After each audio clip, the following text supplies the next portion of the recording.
Okay, let's get into episode 2. I'm ready now. All right.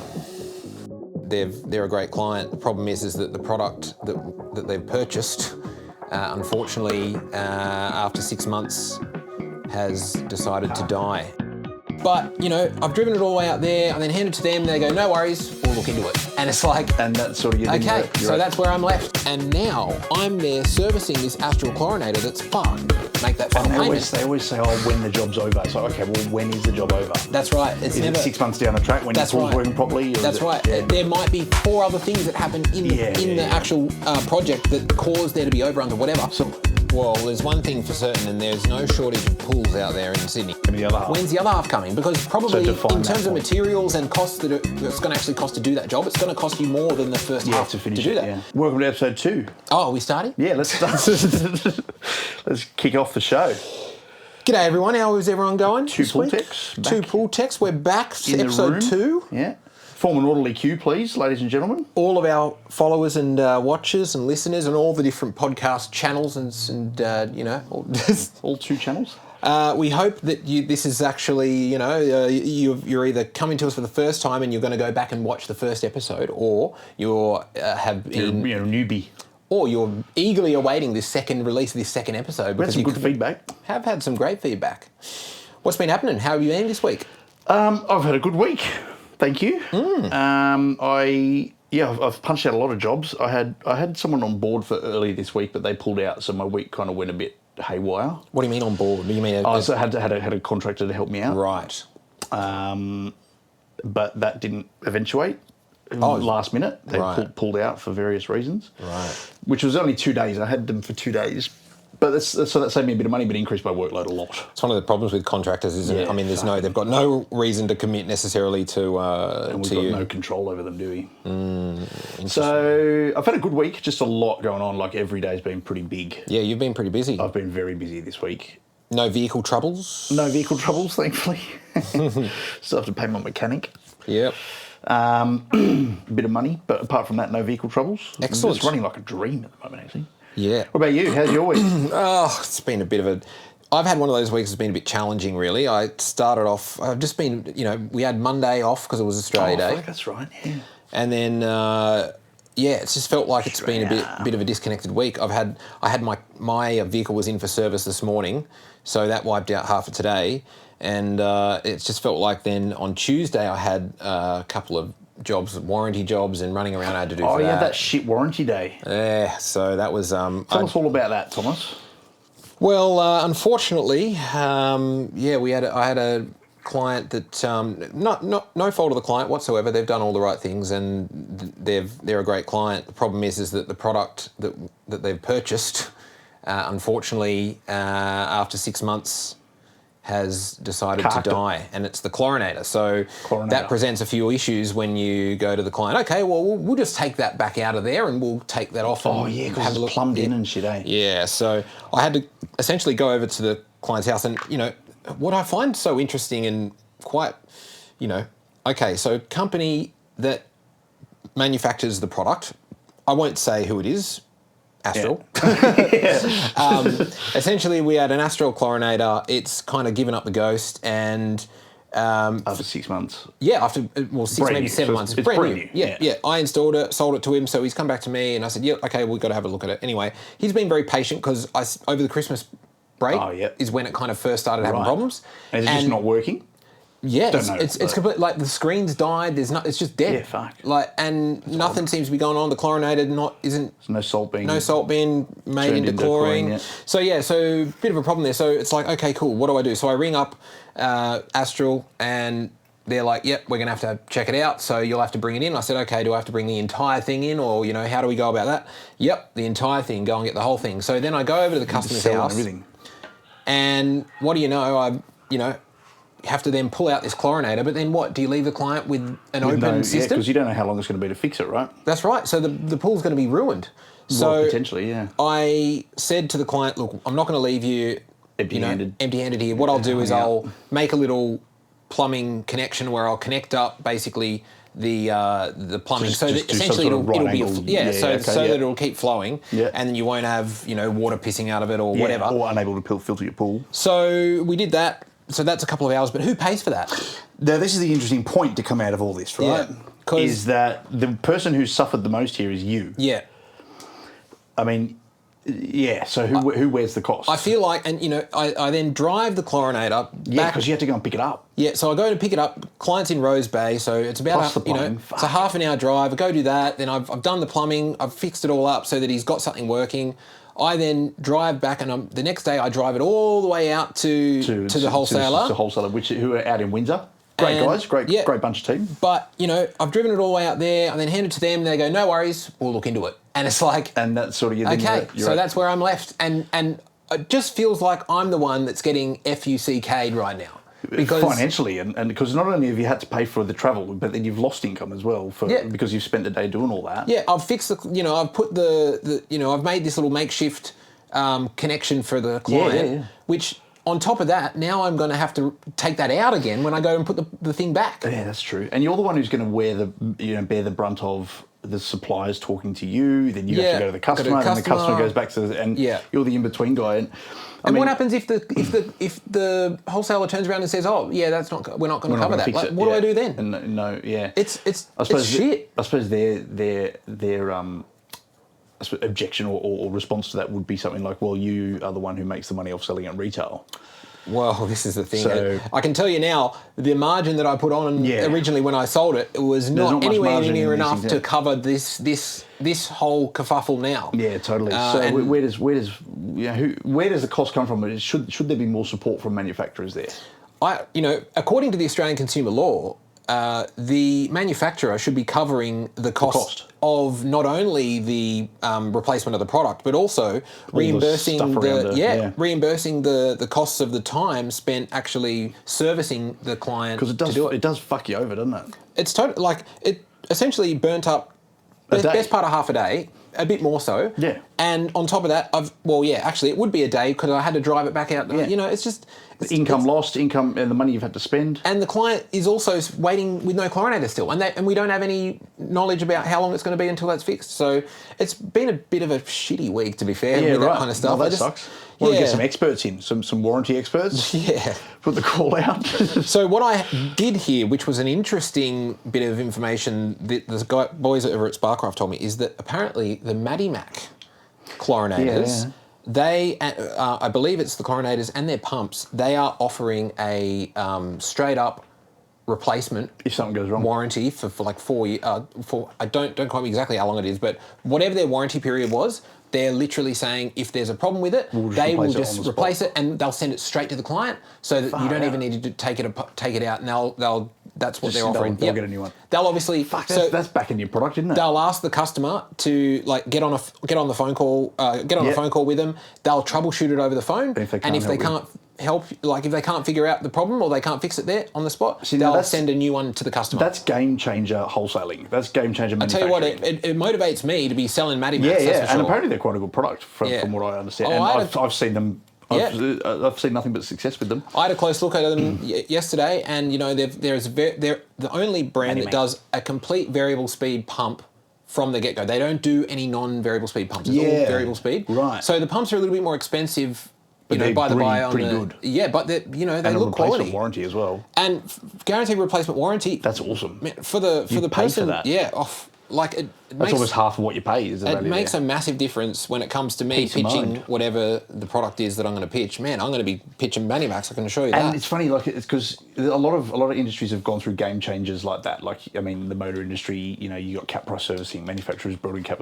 You've got dishwashers. People brought in, cheaper versions that work just as well. But the pool industry's kind of stuck in the past. Yeah. Like, there hasn't been a manufacturer that's come in and just gone, fuck it, we're going to make everything better, but cheaper. To me... But maybe Max the one. Well, to me, that sounds... And it instills me with confidence and motivates me to really push that product when I'm talking to customers. Because at the end of the day, I've gone and sold an Astral chlorinator, and now I'm there servicing this Astral chlorinator that's fucked.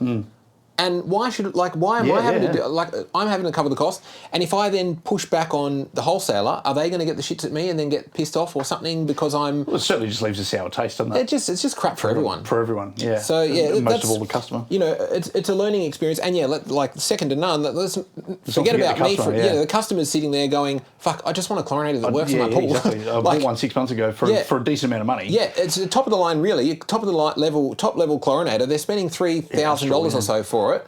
And it doesn't work. That's shit. It is shit. So, I mean, it happens, but then there's all the rigmarole. And when you've got a competitor that's when the offering a competitor better proposition, turns around and says, why wouldn't you? The product that is essentially, it's actually cheaper, the Matimac chlorinator, than the Astrals are. With a guaranteed replacement. And they're saying that they'll guarantee and replace it on the spot. No worries. If there's a problem with it, we'll fix it. That's to me. Got its appeal. Yeah. So certainly got its appeal. If there's any other brands out there that anyone knows of that are doing such a or similar kind of deal, I'd love to hear it in the comments. Please jump in or send us some email or something. Any suppliers out there that want to give us some freebies? Yeah, if there are, if there are any suppliers out there that offer a similar deal, it's really good information to know as a technician going out there on the road. I think it's a vital piece of information because it just instills a lot of confidence. We would be much more likely, and everyone else would be much more likely, I reckon, to sell the Matimac with that information. Yeah, I can assure you. Well done, Matimac. I am. So yeah, Matimac, awesome. Matimac. What's next? What's next? What are we up to next? Well, according to our schedule, we're going to talk. Was that part one? I think that was the backwash. Didn't we just do the backwash in that? No, that was just a how's your week. Oh right. Isn't that what a backwash is? No, backwash is your shit story of the week. That's right. Yeah. Okay. We are still getting part two. Yeah, we're getting the grips of this. We're just getting used to this. Episode. What episode? Anyway, we'll be back for part two shortly.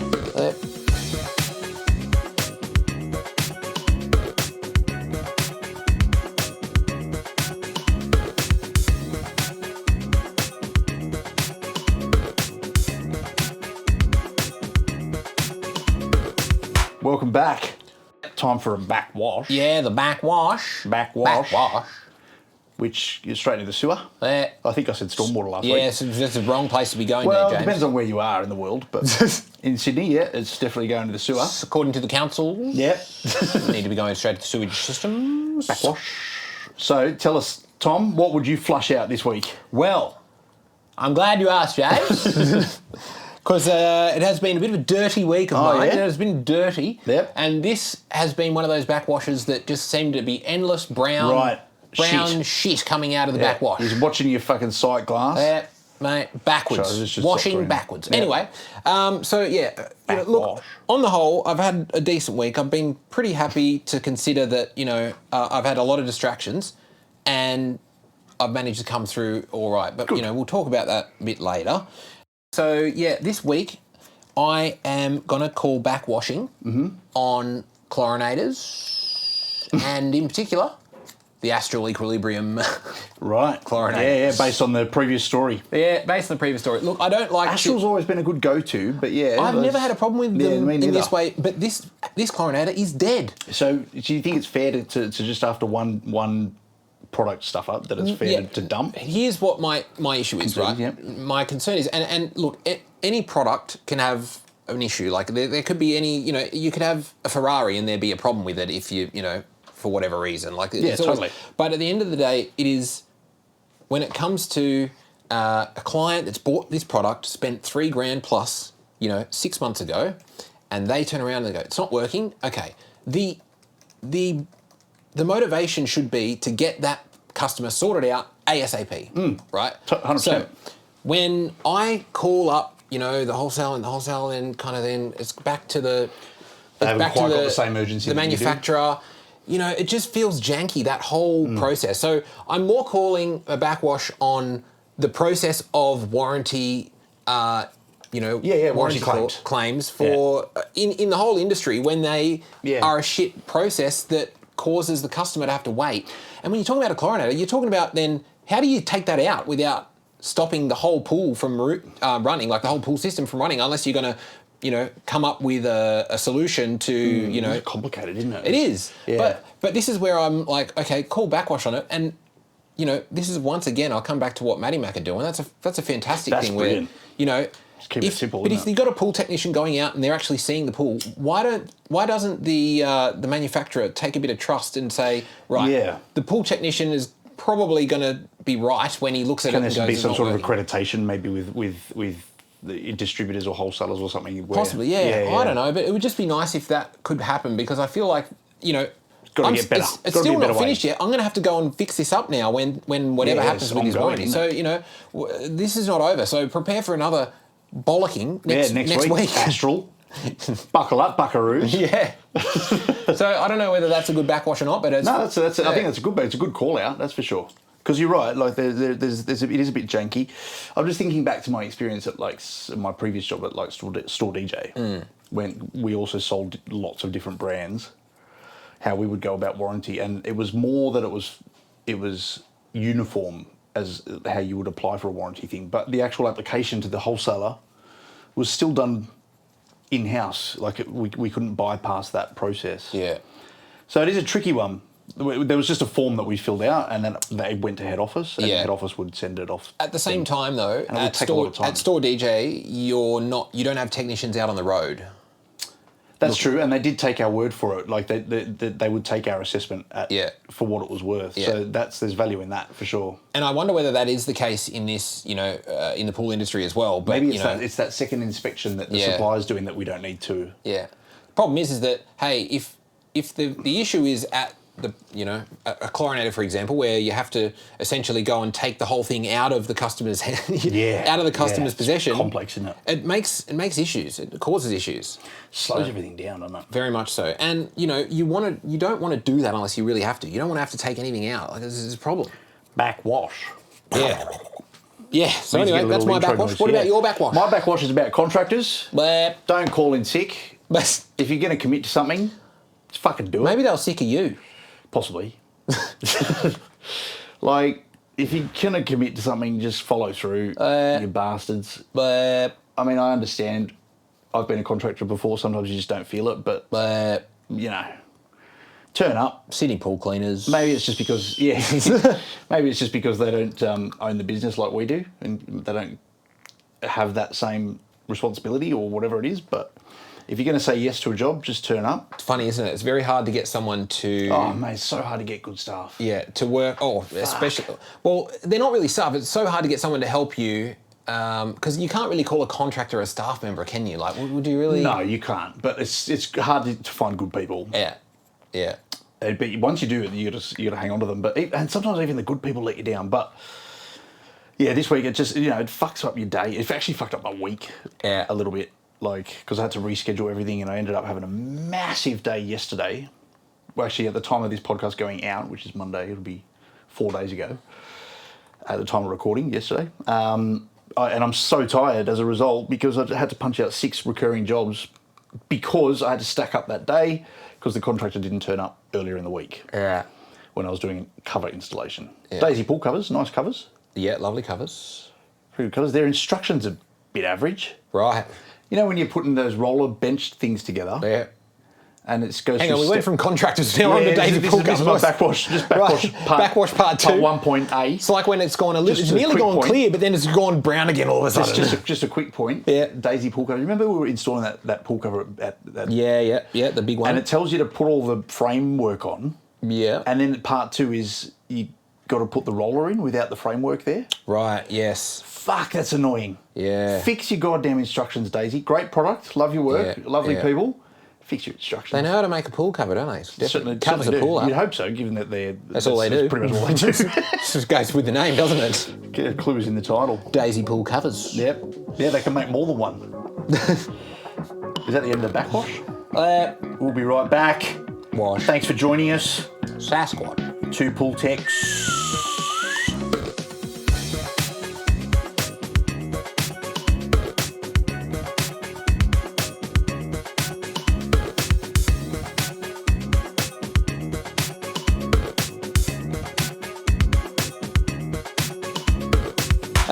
We are going to be talking about this week the way in which we approach pricing. Pricing. Because we have 2 different schools of thought, really, don't we?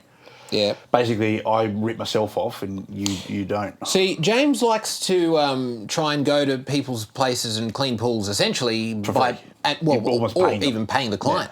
I'm the best priced. Yeah, that's For right. everyone except for myself. That's right. The best price. Yeah, you can actually employ James and he'll pay you. No, yeah. No, I like to be competitive with my pricing, you know. But it is an interesting piece because when we review the data, The most interesting part is the fact that we are dollar for dollar. In terms of revenue, pretty much. Yeah. So we're very close in terms of our revenue. Although, look, it's hard to say over 1 month, but like, you know, by the by, this month has been very similar. So, but what's important to talk about when it comes to pricing is some of the pitfalls and things that you can be trapped by, or the dangers of pricing incorrectly. Because it can work both ways, right? You can be competitively priced and you can get more jobs. And if everything goes according to plan and stuff, then you might make as much, if not more money than the guy who's a little bit more expensive. However, it also can go the other way. Well, there's one thing for certain, and there's no shortage of pools out there in Sydney, that's for sure. So there's a lot of people that are looking for someone to service their pool. Now, you can go one of two ways. Well, you can go multiple ways, actually. There's more than two ways to skin a cat. More two ways to skin one's cat or fish. Yeah, it's a scale of fish. But you know, firstly, if you're looking at if you looked at a barrel and you talked about the bottom of that barrel, that's where I would put, you know, a lot of the people that you might see on platforms like Airtasker and stuff like that. Yeah, right. Maybe that's where you really are fighting for. You're fighting crumbs. Bottom of where you've got someone going on and it's essentially a race to the bottom to try and get the cheapest price for that service. Airtasker is great because it lifts your, I suppose, exposure. Well, it lifts your individual exposure, not necessarily your business. Yeah. And for it's where we actually all start out. That's right. It's a great place for that. Get your foot in the door. It is an idea as well for some content in the future as well there, James, and that is, you know, some tips on how to best manage Airtasker jobs. How to pitch them and ways that to win them, right? Because there is a bit of a formula that we started to pick up on when we were on Airtasker a lot, which I think some people might find useful. But anyway, that's for another episode. But so talking about pricing, so you've got that kind of level of, you know, bottom of the barrel stuff that I'll call it, which is where you're basically pitching with a whole heap of other people. But then when you talk about, you know, inbound leads or leads coming in from your own website or that are actually inquiring with you, or even some lead generation sites that are out there that only things send like one. High Pages or High Pages there's still 3 or 4 people that they'll send that to, but there are some other lead generation tools that are out there that only send one lead out. Leads to one person. Leads to one person. So there are some platforms out there that do that and provide a good, you know, a fairly non-competitive, like a fairly exclusive kind of service.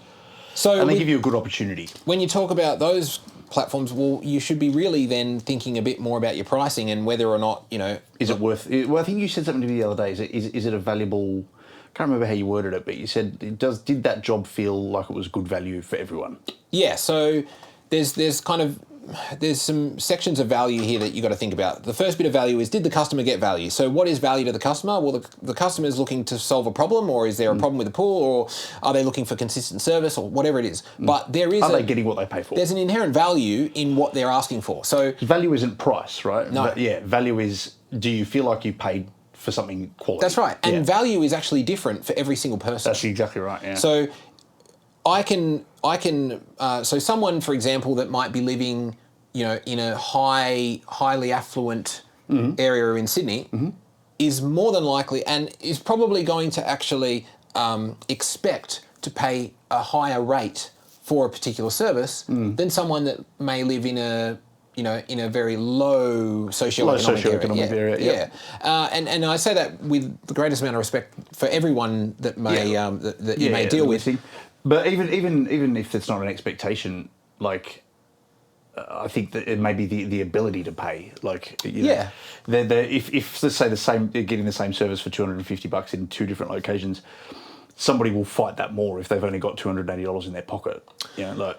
When you talk about value for a customer that is in a highly affluent area, well, you can probably expect that they've got a high-paying job of some form, so they're going to be fairly time poor because they're going to be busy. So for that person, they're less likely to have the time The to value even. is just getting it done. They just want it done. They don't want to be stuffed around. Now there is an inherent value in that, and so therefore the expectation would be, they're not going to shop around prices too hard. They just want something done. And that doesn't mean you go and rip someone off, but what it does mean is that it's important that you're. I suppose it sort of means you've got to assess what's going to be valuable, right? That's right. So what do they see as value, and how do you basically make an equation in your own forecasting or in your quoting to know that, okay, this is what's going to work. This is what's valuable for the client, and this is what essentially is the right price for them based on that. So be prepared to pivot your pricing. I think so. I think that, Definitely. I definitely look at pricing now where I have some fixed prices for services. That's where you start. That's the kind of starting point. So you go from there. Yeah, it very just much gauge it as you go, right? I think so. It is a challenge though, because challenge. For the people that we talk to who are kind of starting out in the pool industry, like we talk when we're talking to newbies, up and comers. That it seems to be quite a big challenge working out pricing. And looking back at when I started, it took a while to get the pricing right. Yeah. And I was just. Do you think it's right now? Do you think you've got it right now? Do you think you're I think my recurring services, yes. Yeah. Definitely. There's a couple of customers from the early days that are still on the cheaper price, but that's okay. I've sort of left them there for a little bit, slowly bring them up to speed. But yeah, for new customers, my recurring services are X. For bigger jobs, no, I don't think I do. I'm still on the climb a little bit. And funnily enough, though, when I find that confidence to just quote the number that I think it should be, which is generally higher than, the last quote that I gave of a similar job, I don't really get much pushback. So maybe it's just delivering it with confidence. So here's an interesting question that I would pose to you when you're thinking about pricing bigger jobs, right? Because when I price a big job, how I go about that is I try and list out all of the different things that need to be done in that job. So all of the activities or tasks. Yep. And then I essentially go next to that task and go, how long do I think that task is going to take? Yep. So then I'll get a total number. So you'll get a total amount of hours that you expect. From that, you'll then put your hourly rate on or whatever your charge out rate is. And that will be the basis of what the number is that you quote them. Now, 9 times out of 10, I can assure you, that number's only just the numbers that you expect things to take. It's always going to be twice as much. Is generally double. Yeah. It's normally double what the reality actually ends up being. Yeah.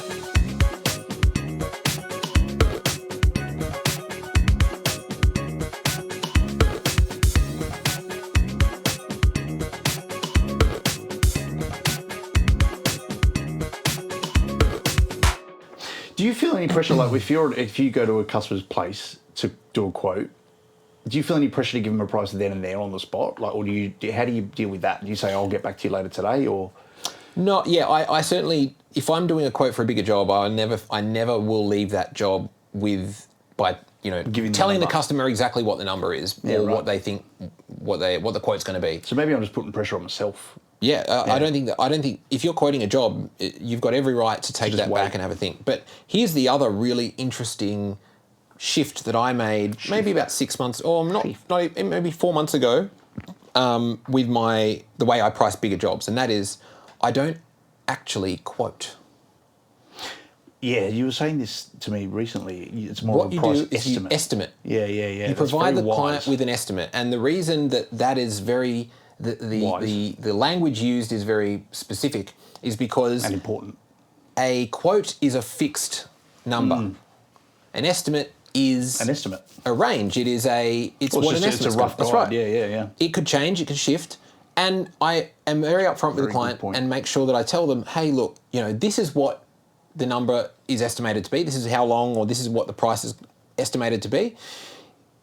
If there's going to be an overrun or underrun, we'll notify you with plenty of notice. How do you marry that or work in concert with upfront payment there? Right. So for a bigger job, and we're talking a job that's $5,000 plus. Okay. Yep. I'll always then go and say, what do you take as an upfront payment though? The higher number, the lower number, the estimate number? You always want to be, so the estimate number is essentially it is a quote. You're not estimating without thinking that's what it's going to be. Near enough, it's what you expect the price to be. Mm-hmm. But you're telling the customer that is an estimate, it's not a quote. But then you're also asking, but what I'm saying is you're then asking for upfront payment for the job. Yep. But it might vary. So under $5,000, I'll take the whole amount upfront. And then you'll give it back if it happens. If I have an underrun, I'll definitely refund them that amount. Just keep it simple. Yeah. Yeah. If it's an amount that the customer is not comfortable in paying upfront, I will heavily question whether or not it's worth doing the job or worth taking the risk, because here's the other issue is when the customer has his hand still on the money, he's in charge. And essentially there is no said point of, if you don't have a defined point of where the project reaches the point of which that next payment is due or whatever, then it just can be a nightmare to collect it.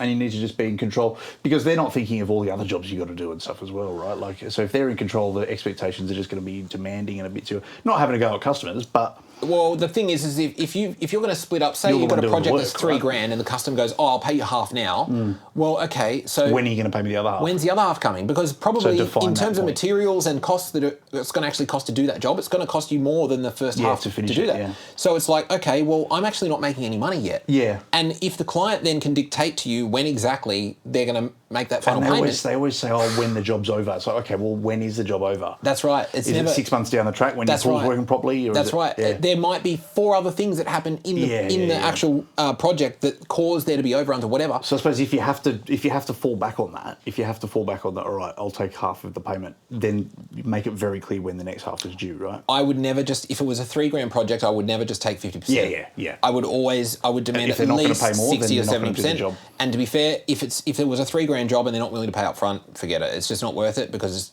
too much of a risk. Okay. It's like you'd heavily question it.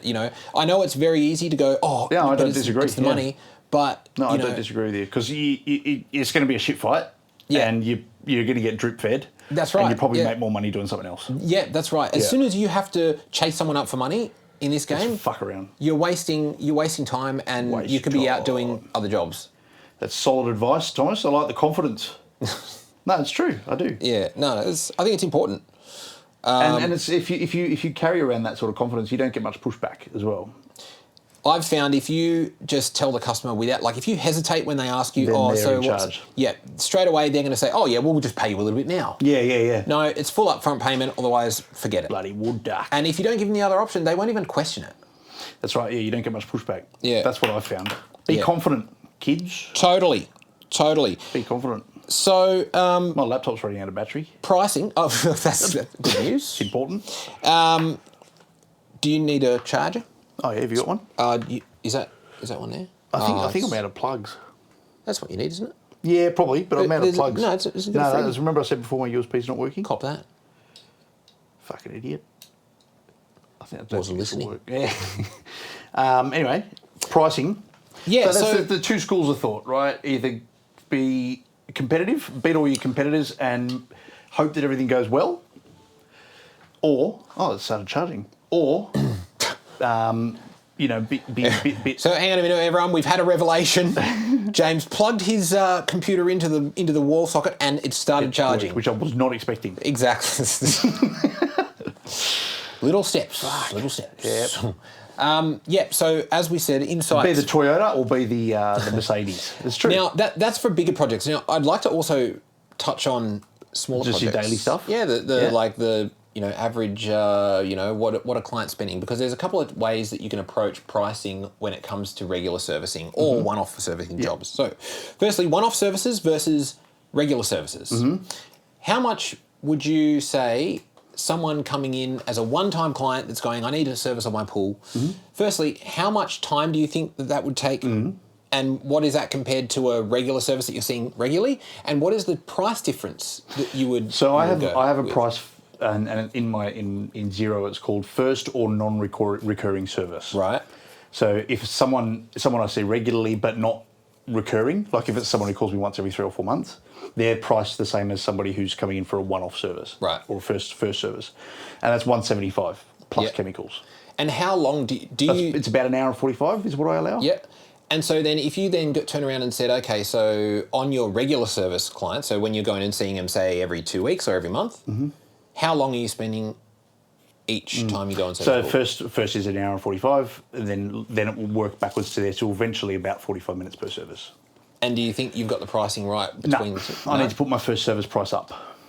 Yeah. Definitely. So for me, it's been very much that same narrative of I look back and I go, the first service price, and when you look at it and you compare it to your pricing on your regular clients. Yeah, it's true, yeah. I feel like, if I don't increase the price on my first service clients or the one-time service clients, they're getting a better deal. I'm doing a disservice to my regular clients. Yeah, it's true, isn't it? Because if you're charging your regular clients, 150, 125. Yeah, which is a completely fair price to charge. Yeah. How is it fair to then charge a one-time client that's coming in off the street when he's spending more than twice the time when the pools are going to be a nightmare and you're going to spend more than twice the time there? How is it fair to be charging them only 20, 30, maybe 40% more? I think, realistically, a good way of looking at it, it's a big, I look at the job from a time perspective and I say, a regular client, it's going to take half the time.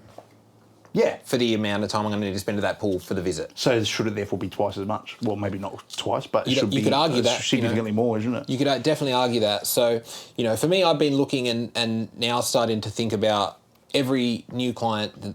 The starting price point should be $200, like just for the service. Before Based you on that way of thinking, yeah. Yeah. That's a starting point. We're talking Sydney here, so, it depends on where you are. Obviously, this changes. But I think I like the way you break it down, though, as a comparison to your regular services. Yeah. So whatever your regular services are, they should be not substantially, but comparatively more. Yeah. If you're spending double the time on a service because it's the first time you've gone to service them, well, if you're not charging them double the amount, you're doing a service to a lot of people, including yourself. Yeah, you're not only. I think you're leaving money on the table, and you're giving a great deal to the you're new also client. you're also doing it like a disservice to the person who's buying that first service, because you'll probably get to a point where you go, "Fuck, I'm so over this job." Yeah, it's true. I just want to go to my next one. That said, the other argument could be that you're running it as a bit of a loss leader in order to try and get them to sign on as a regular client. And there is that. But then, if you have a loss leader, then you're just fucking yourself. And do you need to be running loss leaders when you're talking about... Because there's billions of pools. And that's right. And not only that, but there's no, it's not like there's not... Yeah, you're right. There's not other customers you can go and service. It's like you're doing yourself a disjustice or, an injustice by discounting on a first... Because if they do sign up for regular service, you're probably going to have to discount that too. And who's to say that they're going to sign up for... They might say, oh, yeah, we're looking for a regular pool service guy. Yeah, but there's no commitment there. Never protect yourself before you protect them. Mate, if that's what they want to do, no worries. You'll get the discount as when you start coming and see me every 2 weeks. Actually, you know what we should talk about next week, or after we talk about whatever that one airtask is loyalty programs. Loyal. Be loyal. Mate, we're up to nearly an hour there. Be loyal. Be loyal. Up to nearly an hour there, so I reckon we should wrap it up. Yeah, chicken wrap. It's been an interesting podcast. Good episode. Yeah, lots to think about. Open the curtains there, mate. Yeah, it is. So anyone that we've offended, so don't call us. Yeah. Don't write in. If Astra want to send us any free, we'd still take the free shit. But mate, send us some stuff so that you can prove us wrong. This has been brought to you by Matty Mac. No. No sponsorships here. No, there's been no sponsorships. All of our opinions are of our own. Yep. Until we get sponsors. Yes. Which we're hoping to happen real soon. So if you want to send us some free shit and be our sponsor, you can contact us at... We will talk to you... James or Tom, or that's one... james.twopooltechs. Yep. Or tom.twopooltechs. It's a lot. It's a mouthful, isn't it? You can also do email. I've set up another email called podcast@sydneypoolservicing.com. No, what's my business called again? sydneypoolcleaners.com. Chair fart. We need to explain chair fart next week. We'll do that next week. That'll be the first. There's a lot going on here, ladies and gentlemen. Thanks for listening. We'll see you all next week.